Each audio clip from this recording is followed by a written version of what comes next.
you, John. I thought you thought it was another George meeting that, yeah, it was a different George. Oh, I'll forgive you.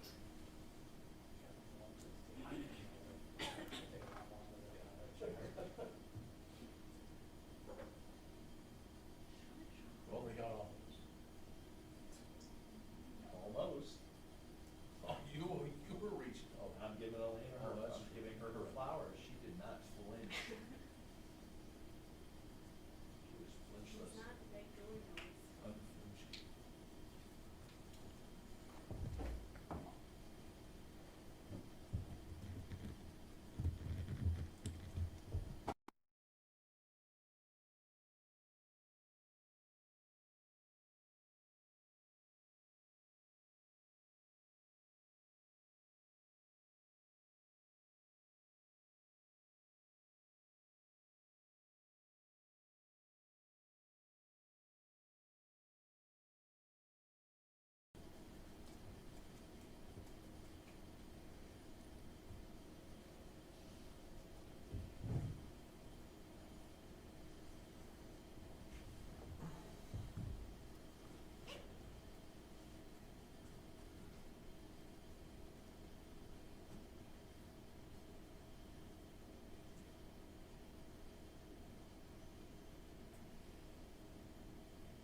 Okay, I'll get you the injury data that I have here for you. So Shaves, hurt his knee, came back into the game. We'll see where it goes from here. I'm still evaluating his situation. Gabe, unfortunately, has a torn ACL, and he'll be out for the season. Jordan Poyer, hamstring, will be week to week. Don Kincaid, I know there's, some information out there about him being in a boot. It was more precautionary. He should be fine this week as we head into the week of practice here. The rest of so Terrell Bernard, Max Harrison, Ty Johnson, all are improving. We'll see where it goes. Josh Allen certainly sore, and as you know, he's going to do whatever it takes to play. And then DeMar Hamlin had a good first week overall, coming off the IR, and or not off the IR, but opening up his window, and we'll see where that goes. And then we're going to return both Curtis Samuel and Ed Oliver to practice this week here. So, time's yours. The first player you mentioned, the knee. Shavers? Oh, Shavers. Yeah. You said Jordan's being tweeted that was not expected to play on Saturday. Correct. I guess, how did you feel like Jordan Hancock did for you? He did a good job. Yeah, young player. It's good to get him the reps he got, and did some really good things out there, especially for a young player that hasn't played a ton in terms of consistently back there. He's been in certain packages for us, but he did a good job. They were going after him a little bit, just hoping he learned from that. Well, when you're young, you're going to get targeted. They're going to go at you, especially even if you're not young, a player goes out, usually that's where the spotlight's going, into that position. So especially when you play in the secondary, so that, they certainly did that, and I'm sure he'll learn from it. What about the safety position? I know those two guys together, I guess Cole and Hancock. Can you give us what your take is now, given the player's situation and how he's heading into this game? Just like a general overview, without telling me like strikes or weaknesses. Yeah, of those two, in terms of who they are as players and whatnot. Yeah, I mean, they're two good young players, just at the start of their careers. Cole's obviously a year and a half into his, or a year plus now, and he's got more experience than obviously Jordan does. But Jordan's done some good things, and in college he played multiple positions. He played some nickel, played some safety, maybe even played some corner here and there. So he's been doing some of that for us as well. So he's got some position flexibility to work with also. Did they get reps over time, over the last weeks or during the regular season? How many reps would they get together? Not much. Yeah, I mean, just when you look at who's been back there with DeMar, T-Rap, Jordan, Cole, Cam's been back there at times, Jordan Hancock, right? So you're cycling through quite a few. Savage has been back there, so probably not as much of continuity as you'd hope in terms of those two working together. Sean, any chance that Max Harrison will be practice this week? I'm not sure. We're seeing he is improving. We'll see where that goes. Sean, we can go back to week 1 against Baltimore, trailing in the fourth quarter the way that you guys did. It seems like resiliency has been kind of maybe the hallmark of this team as the year has gone on, whether it be trailing a game, coming back, and finding a way to win, or dealing with these injuries kind of week over week. What do you think has allowed this group to be as resilient as it has been? Well, you don't always have a choice, right? I mean, that's kind of how it goes sometimes. And the leadership of our team, right, led by Josh, his toughness, I mentioned it yesterday, I believe, after the game, permeates through our entire team, the organization, and then you go into the other leaders that we have. I mean, you got a lot of young guys playing yesterday, and some guys that weren't expected to play, but played prominent role, ended up playing rather big roles for us in the game. And it all starts when they can watch some of the leadership group lead by example, and that's what was happening yesterday. And then just the toughness through adversity over the season, and through those moments, crucible moments that build character, build toughness, build callousness. There's a lot of different ways to say it, but you know, it can either break you or it can make you stronger. As hard as it is, you want to come out on the other end, having it made you stronger. And I feel like, you know, on the whole, that's what's happened with our team. Do any of those moments stand out to you that you look at? Oh man, great question. I feel like, well, you mentioned the start of the season, right? I mean, the back half of that Ravens game, and going against a really good team and being able to pull that game out, and then just, you know, different moments from there. I would say quite a few of them, and I do believe, you know, nobody wants injuries. Injuries happen to every team. The changes in the lineup week to week, you want to have more continuity, more consistency. You know, a little bit maybe to Tim's question about the safeties. But that said, it forces you to, hey, this is your new teammate.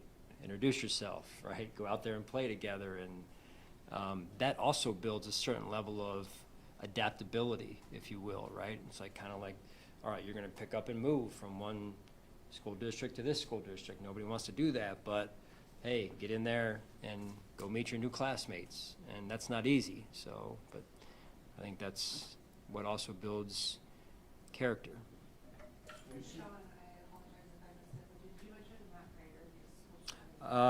Prater? Matt Prater is in a good spot, and he will have some form of practice this week, maybe similar to last week, maybe a little bit more. We'll see.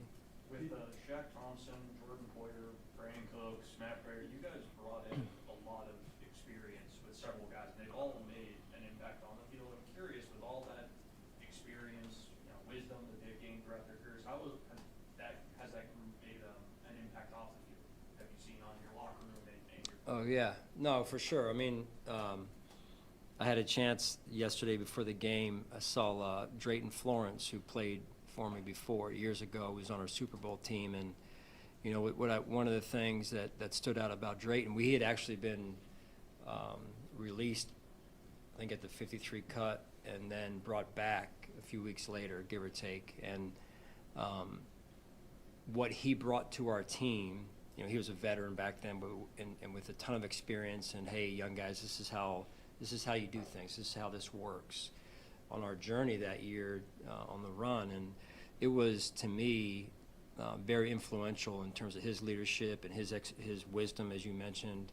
And now you're seeing that in some of these other players with the vibe that they bring, the look in their eye during the week. Yeah, everybody's tired, you know, and they're tired too, but I mean, they're digging deep right now, and so young guys see that. You know, yeah, they'll hear it, but they're also going to watch it, and how these guys handle themselves on a short week like this and get themselves ready to go. And I mean, that environment yesterday was some of our young players' first experience in that type of setting, and to have those guys on the team lead by example, like I said before, is a great thing for us. A lot's been made of disguising coverages and, you know, pre-snap, post-snap. Even Coach Cohen gave you guys a lot of credit yesterday for being able to do that.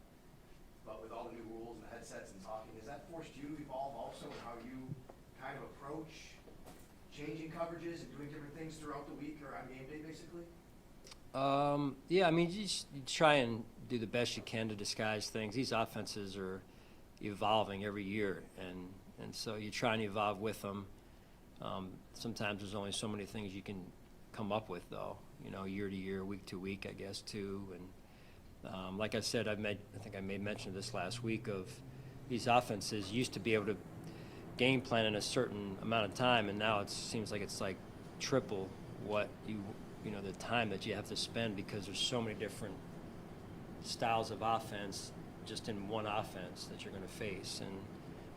And so it's, you know, and now they've got the, you know, the radio signals and all that type of stuff. So a lot of smart coaches out there. Trying to ask about it after the game. It's been a fun kind of topic of conversation, game management approach. The idea of maybe trying to lead a little bit more clock there. I don't know if now that you've had a chance to go back and look at it again and review it and maybe fully digest it, how do you feel coming away from it? Do you feel like you guys made the right call, or would you have maybe done things differently?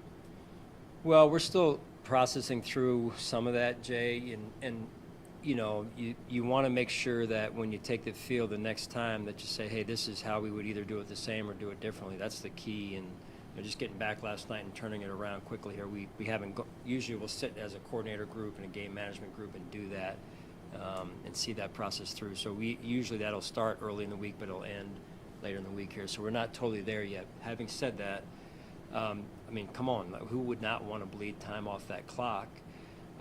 It is a slippery slope, though, at the same time. If you try and get too cute and then you all of a sudden take yourself out of, call it quarterback sneak position, now you're running different plays. And now the chance for a negative play to come into play becomes more and more real. So there's a downside to that. Hey, yeah, listen, I was raising my hand, let's take time off the clock. You know, just say that. You know, and so it's like, how do you want to do that, right? You want us to, hey, you know, get the ball and just kind of do one of those? Like, that happens in the backyard. Yeah, it does. It happens in the backyard. But, you know, and there's going to be a lot of people that is going to say, hey, oh, you could just do that. Why don't they try it first, and then when they don't score, you know, you guys can talk about them. So I wanted to make sure that we didn't get too cute. That was when it's a little gray, you say, hey, let's trust our defense, and they did a phenomenal job. You raised your hand. Who voted you down? Me. I thought better of myself. It was an unusual situation. I mean, you think of all these things that present themselves. Have you been around one like that? Yeah, you know, after the game, I was reflecting after I left you guys yesterday, and you know, just getting changed and whatnot. I'm thinking to myself, I don't think I've ever. I know as a head coach, I've never been through that situation, but I also, I gotta believe it's happened somewhere with all the games over the years. I just don't know how many people have actually, what have they done, you know, and so we'll do our research on that, and that's part of the process we've got to still get through. But I can tell you this, it's going to go on our core group of situations to try and work, and we'll go work on it. It'll probably never come up from here on out, but I'll be dead, you know. Go ahead. When it comes to Brendan Cooks, just what additional element behind, beyond the speed that he has, have you seen him contribute to this offense? Because I'm not sure if speed played a big factor in him getting open yesterday, just the instincts that he has. Yeah, football player. I mean, you know,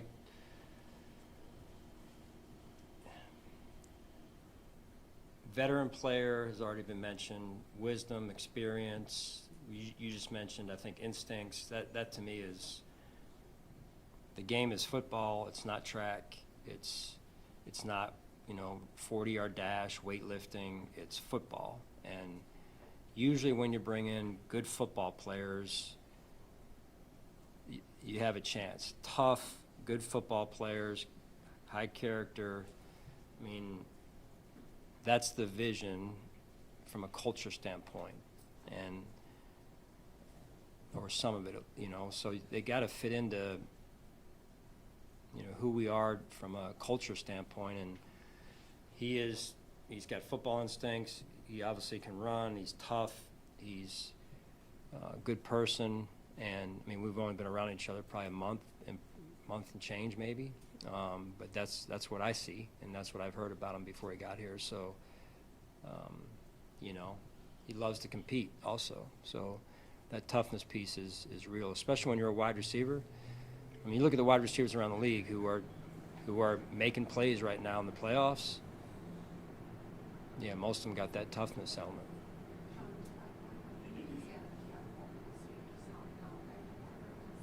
Yeah, I mean, continue to you know, move in the right direction. Continue to, you know, the effort in the run game. You made the big catch for us yesterday down the sideline. That was a huge play for us. Set us up. I believe it was the first score. So anyway, just keep moving in the right direction, and he's been improving each week. This isn't that greater question, but I want to ask in a more holistic sense. When you have a guy, you're not sure if he's going to go, or you want to check him out pregame, what do you look for in that pregame situation? And a kicker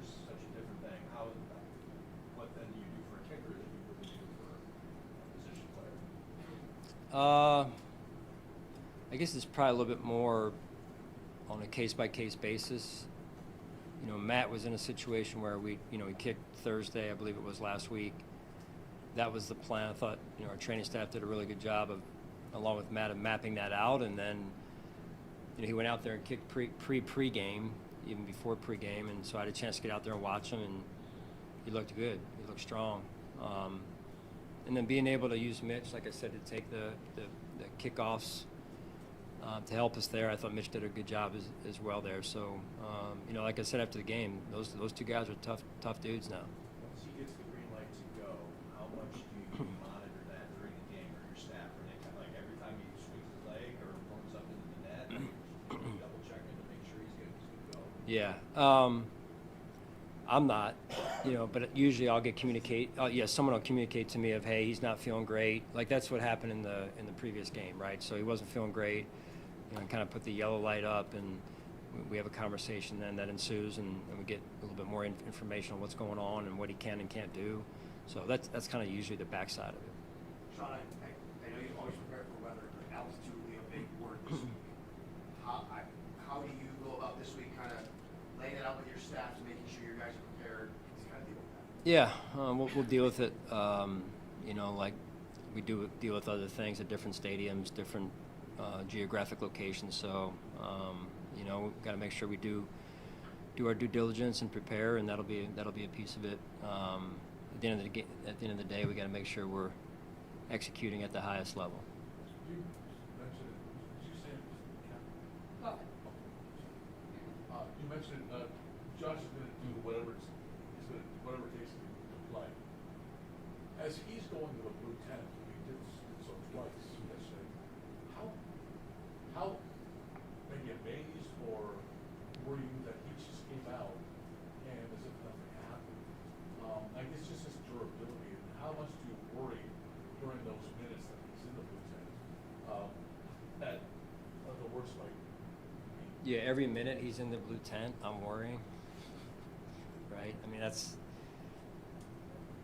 and that's true of any player, right? You don't want any player. I don't want to see any player go down on our team or their team, or have to go in the blue tent to be evaluated. I mean, nobody wants that, because you care about the people, right? These guys, I've said long before, these guys are more than just football players. So that's number one. Number two is obviously Josh is the face of our franchise, so nobody wants to see our quarterback, certainly me, go down. And so you do worry.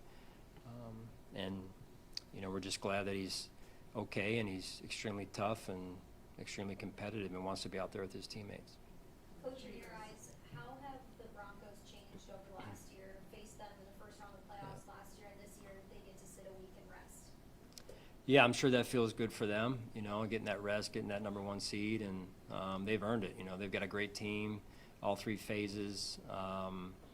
Very well-coached team, and I have a lot of respect for Coach Payton, and he's done it at a high level, Super Bowl winning coach. So, we're gonna go out there and have to make sure we're rested, through the week as we try and prepare as well on the short week here, and we're gonna have to play better than we did this past weekend in order to win.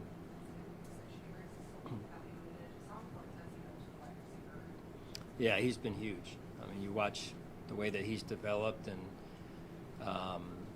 his toughness, his flexibility to do more than one thing at the position. And I mean, he made a couple key catches yesterday, and certainly some key blocks for us, in particular on the last drive. And I mean, he's the type of guy, as I said before, no job's too small. What do you want me to do, Coach? Yeah, I'll do it. What do you want me to do on the other end of the spectrum? Yeah, I'll do it. So you really appreciate that about him.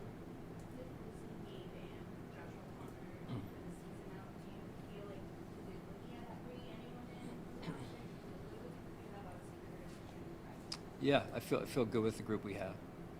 Did you get any clarification, or does the league reach out to you at any point about that sequence at the end of the first half?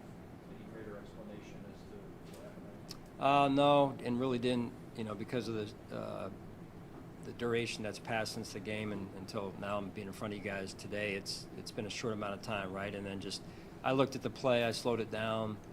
I think I got everything out that I need out of it, and if we have questions, we'll certainly call the league, but and there's things we can do better there also. All right, thank you guys. That's good.